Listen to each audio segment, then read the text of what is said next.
অনেক দিন ধরে চিংড়ির মালাইকারি খেতে মন চাচ্ছিল, তাই আজকে আম্মু সকাল সকাল এতগুলা চিংড়ি মাছ কিনে নিয়ে আসছে। আজকে আম্মু চিংড়ি মাছের মালাইকারি রান্না করবে। তাই তো এইখানে আম্মু চিংড়ি মাছগুলো ভালো করে এক এক করে কেটে নিচ্ছিল।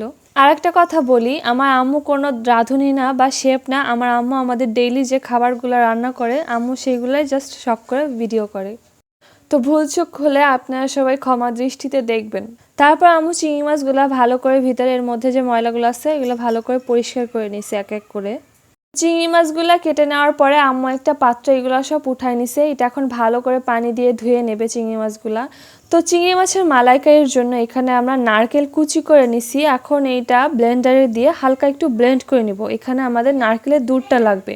তো পানি ছাড়া নারকেলটা ভালো করে পেস্ট করে নিবে। এরপরে 1 কাপ গরম পানি দিবে, কারণ শীতকাল এখন যেহেতু, তো নারকেলের দুধটা বের হতে চায় না। তো এর কারণে আম্মু 1 কাপ গরম পানি দিয়ে এটা ভালো করে আরেকবার ব্লেন্ড করে নেবে, যাতে দুধটা ভালো করে বের হয়ে আসে। ভালো করে ব্লেন্ড করার পর এখন আম্মু একটা চার ছেঁকনি দিয়ে সুন্দর করে নারকেল থেকে দুধটা আলাদা করে নেবে। নারকেল কোরানোর ঝামেলা ছাড়া আপনারা এইভাবে নারকেল ছোট ছোট করে কেটে ব্লেন্ডারে ব্লেন্ড করে নারকেলের দুধ বের করতে পারবেন। আম্মু যেভাবে করছে এইভাবে। এবার ধুয়ে রাখা চিংড়ি মাছের মধ্যে লবণ, হলুদ, মরিচের গুঁড়া দিয়ে ভালো করে এটা মেখে নিবে। তো চিংড়ি মাছ ভালো করে মাখানো হয়ে গেলে এখন একটা ফ্রাই প্যানে সরিষার তেল বা সয়াবিন তেল নিয়ে তেলটা গরম হয়ে গেলে চিংড়ি মাছগুলা ভালো করে ভেজে নিতে হবে। এপিট ওপিট করে হালকা ভাজতে হবে। চিংড়ি মাছ বেশি ভাজা যায় না, ভাজলে এটা রাবারি হয়ে যায়, তখন খেতে মজা লাগে না। তাই হালকা করে ভেজে নিতে হবে।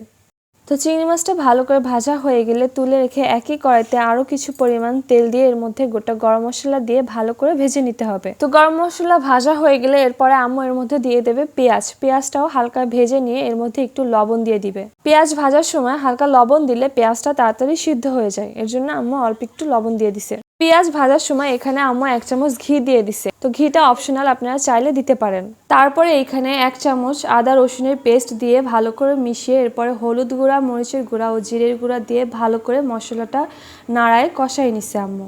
যখনই মশলাটা ভালো করে কষানো হয়ে যাবে আর মশলাটা একটু শুকনো শুকনো হয়ে যাবে, তখনই এর মধ্যে আম্মু একটুখানি নারকেলের দুধ দিয়ে মশলাটা আরেকটু ভালো করে কষাই নিছে।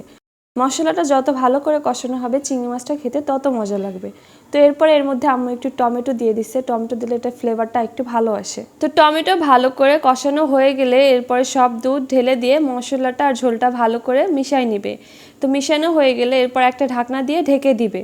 ঢাকনা দিয়ে ঢাকার পর একটা বলক আসলেই আর ঝোলটা হালকা একটু ঘন হয়ে আসলেই ভেজে রাখা চিংড়ি মাছগুলো এর মধ্যে দিয়ে দিবে। মাছ ঝালা হয়ে গেলে মশলার সাথে ভালো করে চিংড়ি মাছটা মিশায় একটা ঢাকনা দিয়ে ঢেকে দিতে হবে। তো ঢাকনা দিয়ে ঢাকার কিছুক্ষণ পর ঢাকনা উঠায় এর উপরে কয়টা কাঁচামরিচ দিয়ে দিতে হবে। কাঁচামরিচ দিয়ে ভালো করে কাঁচামরিচটা এর সাথে মিশিয়ে এরপর এর মধ্যে কিছু ধনেপাতা উপর থেকে ছিটাই দিতে হবে। তো আমরা যেহেতু বাঙালি আর শীতকালে আমাদের সব তরকারিতেই ধনেপাতা মাস্ট দরকার, আর আমাদের বাসায় ধনেপাতার ফ্লেভারটা সবাই অনেক পছন্দ করে, এর জন্য আম্মু এর উপরেও কিছু ধনেপাতা দিয়ে ঢাকনা দিয়ে ঢেকে দিছে। ঢাকনা দিয়ে ঢাকার 2-3 মিনিট পরে আমাদের চিংড়ি মাছের মালাইকারি রেডি। তো এটা আপনারা যে কোনো ভাত, রুটি, পরোটা বা খিচুড়ির সাথে খেতে পারেন।